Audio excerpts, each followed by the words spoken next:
Revolution Ghetto Life Studios.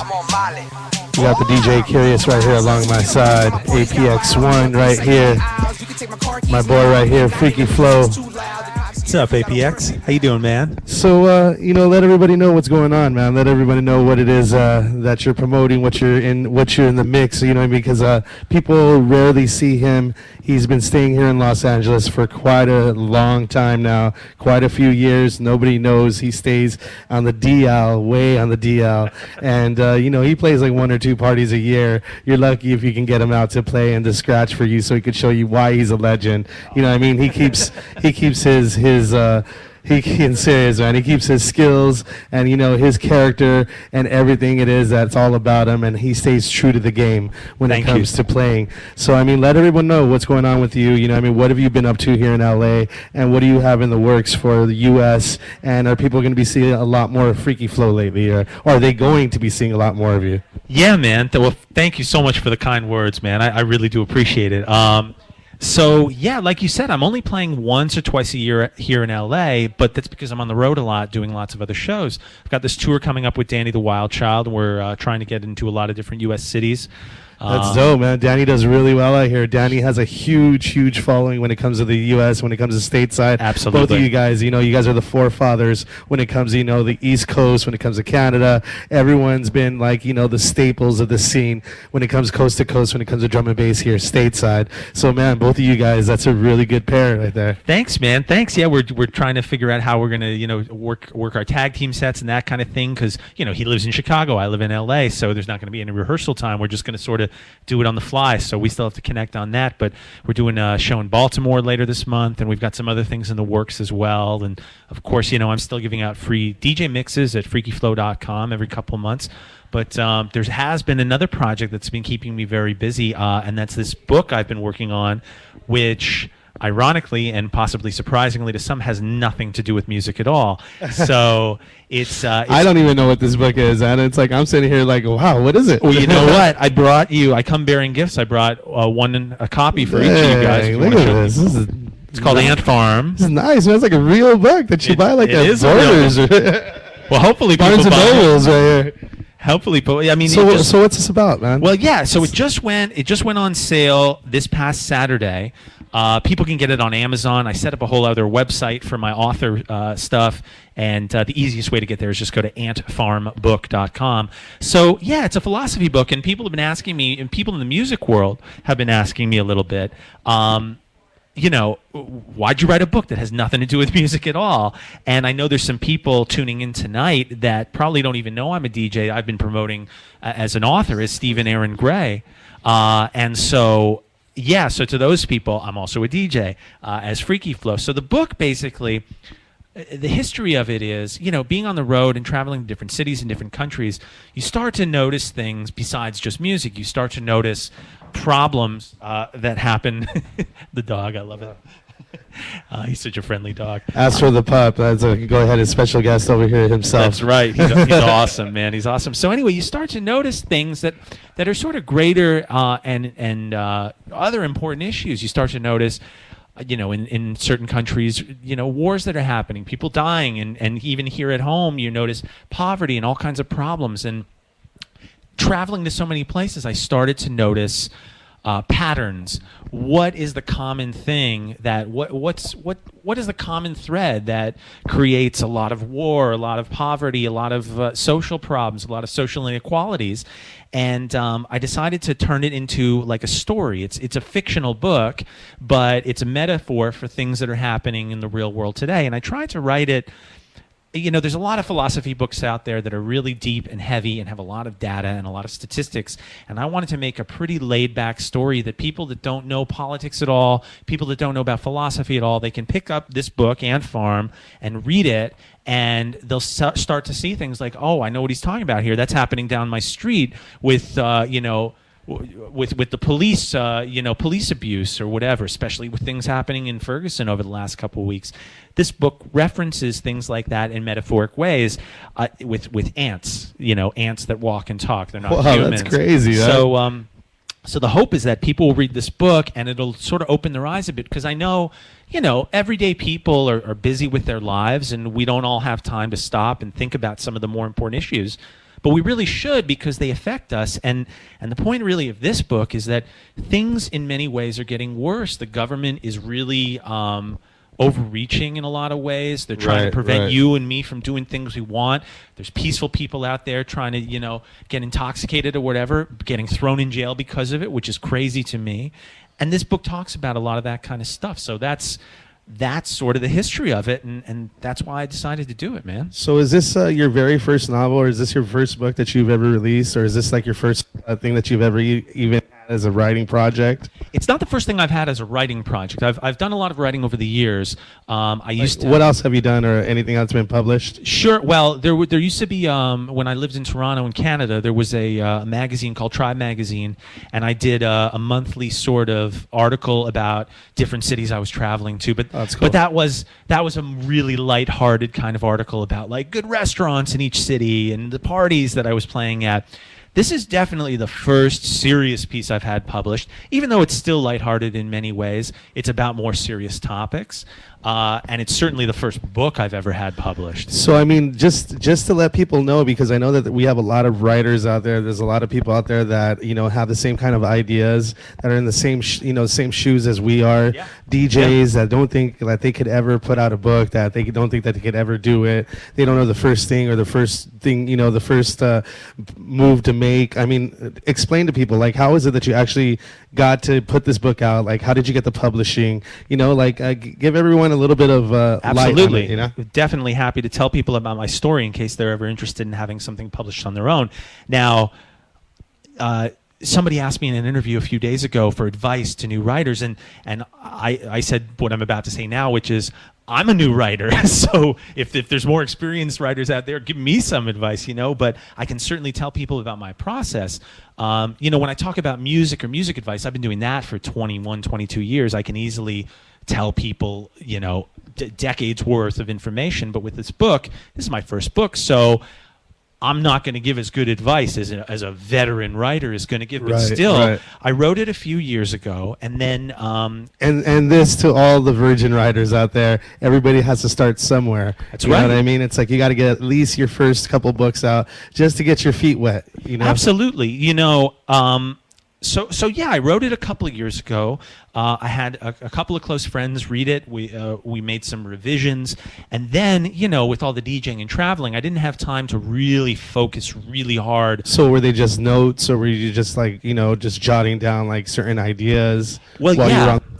Well, okay. So even going further back, yes. While I was on the road DJing, I'd see something, I'd be like, oh, I got to put that in my book, and I'd write it down on my iPhone, or that's cool. back then my BlackBerry, or these days. Actually, back then it was my Palm Pilot, if we're going to get technical. And so, yeah, by the time I sat down to actually write this book, I had like pages of notes in my whatever the device was at the time, and I just started writing. Actually, this book is inspired by a very famous book by George Orwell called Animal Farm, which... Oh, that's a really, really popular book. Absolutely. That's one that they make you read in high school, or that's, Exactly right, and that's sort of my intention with this. That book was to teach people about a particular philosophy in a way that younger people could understand, or political, average Joe lay people could understand. Right. And I wanted to write a book about a different philosophy completely from Animal Farm, but I wanted it to have the same kind of audience. And so this is inspired a lot by that. It makes a lot of intentional references. In many ways, it's a parody of that kind of style.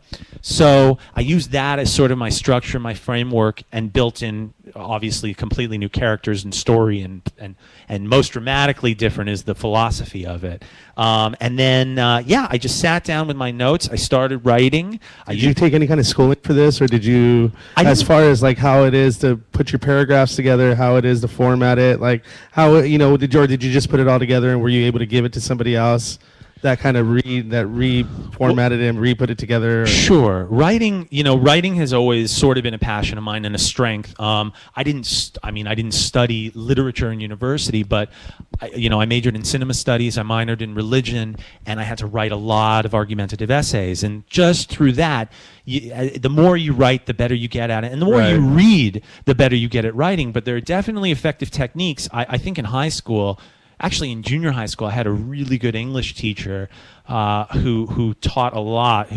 So you were on it from waves. I was on writing from way back, but then when I sat down to write my book, it was still kind of new. So I read a lot of books first, and just so I was in the same mindset of being a writer. And I went through it, and I structured it the way I knew how. There's probably writers and authors out there that have written 20, 30 books that may look at this and say, oh, what a rookie. It's true, I am a rookie. Hopefully my writing style will get better with time, but I think this is still really important for the message that it's trying to get out to people. So once you structured it, you put it all together, yes. and you figured that you had yourself a full package. That's right. What is it that you did from that? Who did you call? Yeah. Or did you Google, or did you already know people in the field? I knew nobody in the book publishing field at all. Nobody. So it was completely fresh. Completely new to fresh. The game, right? And also, it's like, in the music world, the name Freaky Flow carries a bit of weight, but in the literature world, the name Stephen Aaron Gray, which is my real name and the name I'm using for this book, is meaningless. And I certainly couldn't put Freaky Flow on the cover, like a book by Freaky Flow. Real literature outlets aren't going to take it seriously. That's why I use my real name. So what I did was, over time, ideally I would have loved to do everything in like a week, but I was just busy with stuff. So over time, you're supposed to get a literary agent. So I Googled literary agents. I found like a list of like 200, and over maybe the course of a couple of years, I emailed them. They have this special process that you're supposed to do where you write a query letter. You send a letter explaining a little bit about your book, and almost nobody was interested. And then I was watching TV, and there was an interview with an author about a book that they were writing, and it was a very different book from mine, but it had some similar themes. So after I saw that interview, I Googled the publisher. It was a publisher called Headline Books, and then I went to Headline Books' website, and I thought, okay, I'll send them a copy and see what they say. And they took a long time to go through it and read it, because I know they're busy and they get tons of submissions. So you had to have a lot of patience during all this. A lot of patience. This whole process from finishing the book to it coming out this past Saturday was like a 3-year process. So you really have to believe in yourself, believe in your product. Absolutely. And have patience to be able to last that whole time, because there's a lot of people, I would imagine, after their 5th or 6th, they give up. Even their 10th no, they're just like, forget it. No one wants it. Absolutely. Wow. But at least we're in a time right now, and the same holds true for music, where you can self-release things. And some people do self-release things and do very well. I didn't want to do that yet as a first-time author, because the book world is new to me. I'm glad I went with this publisher. They really seem to know what they're doing, Headline Books. What else have they published that's pretty big, or what are their biggest books that they put out this last couple of years? Well, they are a pretty small publisher. So they did release a book written by I believe he's one of the finalists from American Idol in the last season. And then there's this other book that I'm just about to start that was released a couple of months ago by a stand-up comedian. I think it's called The Trans Am Diaries, and it looks really interesting. That's good. Yeah. And so...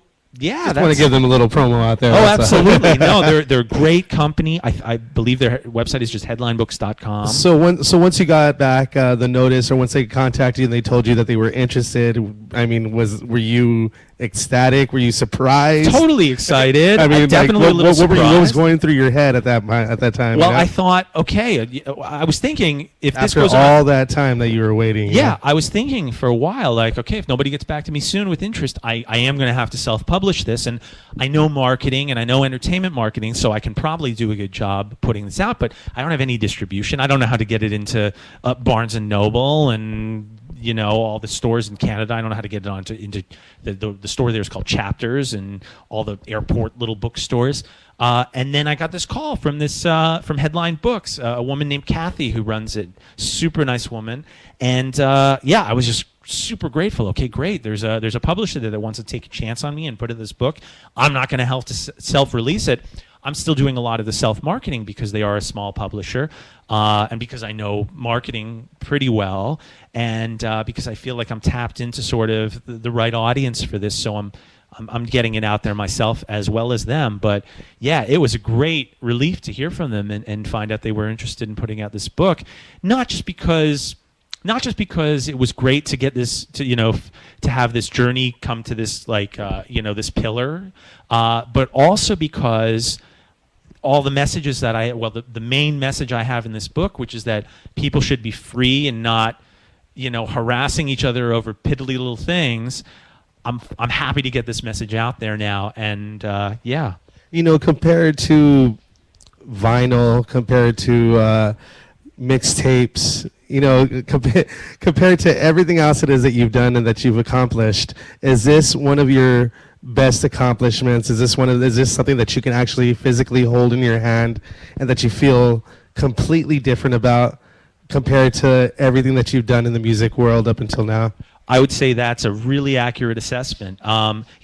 I remember when my first mix CD came out in 1999. Exactly, that's what I'm talking about. Just that feeling, and that felt so cool, and especially went on to sell a lot of copies. And then other CDs came out over the years, and those felt great in one way because I was getting to spread. And real quick, not to be rude, but these are CDs, people. Right. We're not talking about fucking downloads. We're not talking about digital. He didn't put out a digital mixtape. These are actual physical fucking CDs. That he had to go through the marketing. He had to go through the whole the label. He had to go through the printing. He had to go through the distribution. I mean, this is crazy. What's your biggest selling CD? Your biggest selling, like I said, physical CD that you had on the market? Biggest selling physical CD was one of the ones I did for Moonshine Music back in 2001, 2002. And if you guys don't know, Moonshine was the business when it comes to stateside real drum and bass that got accepted from the UK and everyone over the pond. Moonshine was pretty much the label that everyone, if you were on Moonshine, you were the business when it comes to drum and bass. They were, in their time, they were the go-to electronic music label for CDs. They were releasing Carl Cox CDs, Kioki CDs, Diesel Boy CDs. So it was such an honor. The Raga Jungle, the BPM CDs. Exactly. Oh, it was such an honor when they said we want to release a Freaky Flow CD. So that was a huge accomplishment. But that was on one level. That was like, okay, I'm getting my music out there. How many did they sell anyway? Oh, those sold. Oh gosh, I don't remember, but I think in the ballpark of like 20 to 25, maybe 30,000 copies. So awesome, man. This is back in the day. This is what year? 2001 and 2002. This was back in the day. This was probably about 13, 14 years ago. And I'm telling you, I remember when I saw his CD at at the not on Warehouse, but Tower Records. At Tower Records, they used to have his CD all the time, and I'd be like, "Wow, man!" You know what I mean? Like, I'm telling you, Freaky Flow was like a household drum and bass commercial name that everybody knew from back in the day. So it's really, really cool, man, just to know that now he's going on and we get to watch him move on to the next chapter of his life. You know what I mean? Well, no pun intended. Yeah, that's right. It's and I don't want people to think I'm dropping away from music. Music is still a huge passion. He'll still scratch his ass off. Yeah, man. Still doing free mixes. Nowadays people don't buy DJ mix CDs anymore. You give away the mixes for free, and so I'm still doing that. But this is a very different feeling for me because that felt great to get music out to people. But this feels great to get a message, a positive message out to people that I hope people will adopt and start changing things, because this country and lots of countries like it are headed in a bad direction in many ways. And I'm hoping this can at least wake a few people up and maybe have some kind of positive effect. It's really cool, especially these days, with this time and age with online, how it is that you can see reviews from people that read the book that That's are right. in Austria, that are, in China, that are all over the world, and they can write reviews online. And it's like you wouldn't even know who it is that would read it, or you wouldn't have any kind of a clue before before back in the day, you know? Absolutely. You know, some of the it's early days on this, but I've been getting some great feedback already, and it's really nice. And yeah, I'm really curious to see how people in other countries in the world are going to accept this book. Exactly, because like you said, you know, it's something that everyone, I mean, across the world can relate to in their own way. I think so. You know, yeah. like you didn't just make it like American or U.S. stateside situations, or It's it's true. like you made it like where it's broad all across the board. It you know? really is broad all across the board. I'd say there's probably a lot of the metaphors. A lot of people in the U.S. will definitely recognize and think, "Oh, he's talking about the U.S." But remember, I live in Canada for 30 years too. Exactly. So a lot of these things that people are thinking are U.S. only problems. No, there's similar problems in Canada. Yeah, There's because I similar mean, this isn't coming from a U.S. native. This is coming from a Canadian native. That's right. There's similar problems in the UK and in Germany, and so I think a lot of these things are universal, even if people may recognize, it to be a little bit more American centric. Yeah. So tell everybody, where is it that they can get this? Like, how do they get it? What website can they go to? You know, I mean, Absolutely. like, are they going to be carrying this at all? Can they walk into any store and be able to get this? You know, I mean, over the counter. Sure. You know, I think just like music, the majority of book sales is now online. So, Yeah, exactly. The publisher, Headline Books, they're definitely distributing it as far and as wide as they can. So people should hopefully be able to go out to their local bookstore and buy it. But your best bet is just to go to Amazon.com. It's there now. There's also a Kindle version if you've got an e-reader. And I'm also working to release the audio version of the book. And actually, if people want to just hear the first 4 chapters for free, just go to freakyflow.com. I narrated the first 4 chapters. Oh, that's dope. For people that don't feel like reading, I get it. You know, if you've got a long commute, just download it. That for free. goes out to almost every single one of our Revolution Show listeners. No doubt. Make sure, once again, because of the fact that I do know that Revolution Show listeners pretty much smoke the same thing I do. Can you repeat? Nice. Can you repeat that info once again for all my people out there? Absolutely. Go to freakyflow.com. At the top of the page, you'll see this little SoundCloud link. You can either press play and stream it live and listen to the first, hour and a half, first 4 chapters of the book completely for free, or you can download it, run it through your iPod or whatever. And then for people that actually do want to read it, I'm also giving away the first 4 print chapters for free. That's a really good way of putting it out there and letting people know. Like, I know that you're going to be interested when you read or you hear the first 4 chapters. You're going to want to buy the rest. I certainly hope so. The rest of the book. I definitely hope so. So yeah, the print chapters you get by going to the book website, which is just antfarmbook.com. There's a button there. It's free chapters, and it downloads as a PDF. The first 4 chapters for free, and then so either freakyflow.com, antfarmbook.com, and or look it up on Amazon. It's you can get it all those places, and please, after you read it, send me some feedback. I really want to know what people think about this. If it's waking you up, even if you disagree, I'd love to hear disagreements. Have you set up any kind of a page on Facebook? Like, is there any page like for the book so people can go on there, they can reply, or they can comment on it? Definitely. I've got my Freaky Flow Facebook page, which is facebook.com/Freaky Flow. Right. But I've also set up a new author page. Which I think that's a good thing to do. Exactly. That's it's brand new, so there's not a ton of people there yet, but people are coming daily, which is great. And that is facebook.com/ my first, middle, and last name, Stephen with a PH, Aaron, Aaron, like your first name. We're kings. We're right? kings, man. And then my last name, Gray, Grey. So facebook.com/ Stephen Aaron Gray. That's good. I'm glad that you set up that page, because you really want to, not the fact that you want to segregate or you want to separate, but you want to make a name for yourself with your writing and with your novels and everything else, and set Freaky Flow aside. Like I've always said over and over again throughout the years, it's almost like as if these DJ names or these, like we're cartoon characters or we're like superheroes. It's like that's like an alternate person or alternate ego, another character that we use when we go out and we have to do with music, and then we have other things that we deal with. It's true. And I didn't, like you said, I wasn't trying to segregate them, but I do understand that there's going to be people out there that just want to know about the book and don't care about my music, and for them there's the StephenAaronGray.com. And then at the same time, there's going to be people that be like, hey, Freaky Flow, your book's cool, whatever, but I'm not into that stuff. So I'm just going to go freakyflow.com and listen to your music. Exactly. And look, that's cool too. I just hope that people will give it a chance. Try and wake up, because there's nasty stuff happening around you. The same thing goes for the people that want to take you serious as an author, but then don't, because they see that you're this quote unquote freaky flow character. That's right. And Who's they're this rave DJ they're playing wait a minute, EDM? like drug addicts? why am I reading this book when it's this freaky flow guy? That's why. So it's like it works both ways. It works both ways. You're absolutely right. That's why, like I said, I put Stephen Aaron Gray on the cover, and then if you look at the back, really tiny, it says like. Under the stage name Freaky Flow. So there's a little bit about that, but Right. but yeah, it was. I think it was a good strategic move to separate them for sure. So what's your next DJ gig? When is it that the people can see Freaky Flow? Yeah, man, that next DJ gig I think is in 2 or 3 weeks with Danny in Baltimore. So that's Nice. going to be and I always post the dates on freakyflow.com and on the Facebook page. And hopefully I'm also going to be doing some book promo stuff, maybe a book signing. So I'll definitely let people know about that on antfarmbook.com. So is that going to be not only the kickoff for you and Danny, but the kickoff as far as book signings go? I believe so. There may be. You're going to be doing one here in LA or on the West Side? Still waiting to find out about that. Hopefully I'll know soon, but nothing concrete yet.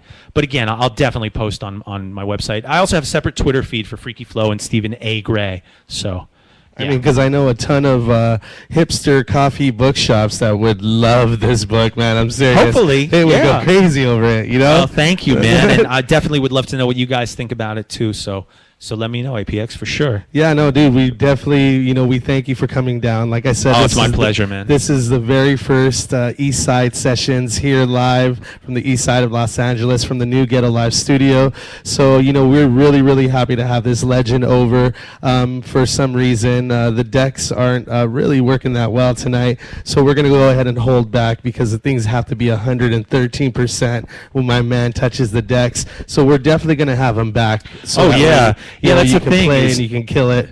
A lot of people don't know this, but I still play all vinyl, and He I plays know that nothing but vinyl. Yeah, man. and I know that you were saying you're having a bit of problems with the deck. Serato's working, vinyl's not. But man, I'll come back anytime when you have it running and working again. I'll throw down an all vinyl set for you guys. My pleasure, man. Beautiful. Thank You heard it here first. So that way, we're gonna go ahead and edit it, and I'm gonna play it over and over again. So I can play it for him when I call him. I leave him voicemail. I get to hear my own Hey, voice. bro, you know what? I'm not even gonna say anything. Just listen. Listen, man, thank you again so much for having me on. I appreciate definitely. it, man. Yo, Curious, you want to tell the man something? Oh yeah, by the way, Curious is here. I don't know if whether or not you guys know that, but he's 50% of Get Alive. If you get one of those posters, I just want to show people that, because that's sort of a funny message that I'll be putting up around my DJ gigs. It's a little poster. I don't know how far I got to hold it from the camera for it to show up. Is that visible? A little further back.